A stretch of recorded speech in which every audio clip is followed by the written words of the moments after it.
Hi, my name is Patty Kelly. I'm the pedagogical coordinator here at KLA Schools in Naperville West in Illinois.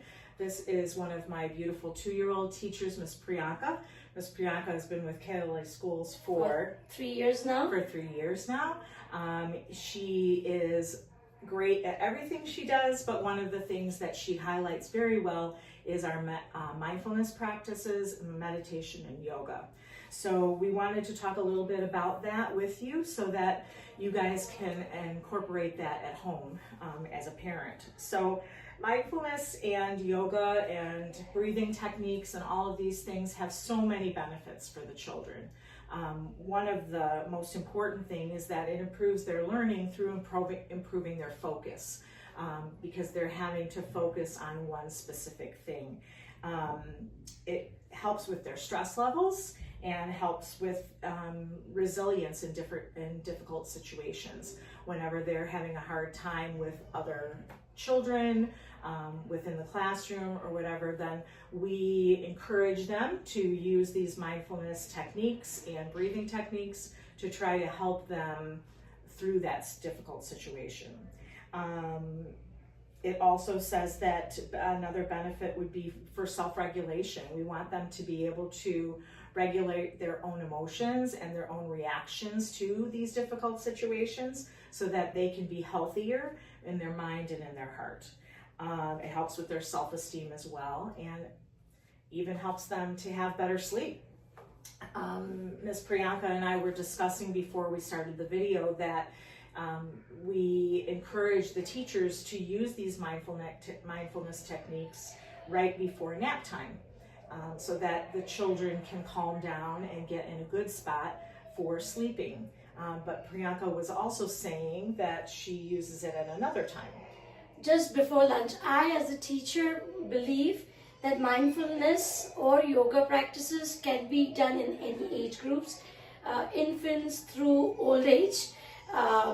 I, in the classroom, always practice and implement before lunch because from morning we have so many activities, so many explorations. We go outside. So just before lunch and nap, the transition to make them calm themselves down for lunch and nap, I start doing yoga practices, and then comes lunch, and once we settle down, lunch and before nap, we do some of the mindfulness using some of the materials what are provided by the KLA. So there are like cards and some emotion puppets, and also the music bowl we have.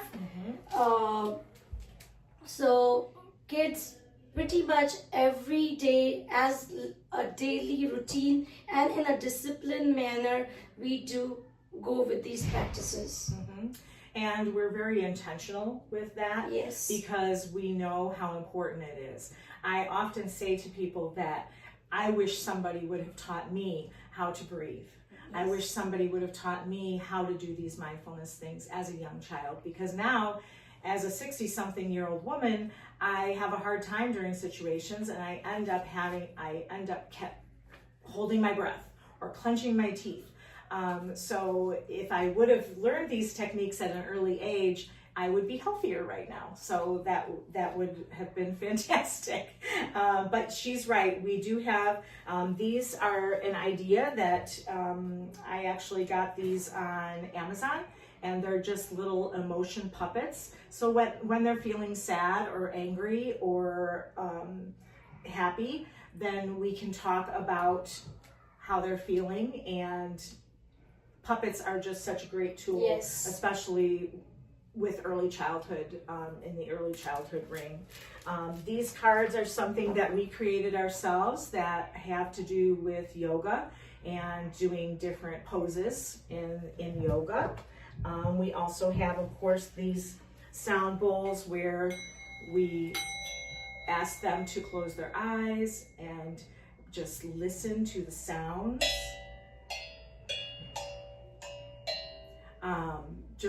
During our mindfulness times. One of the things I like to do is I like to have the children close their eyes and then really listen to the sound that I make with the sound bowl.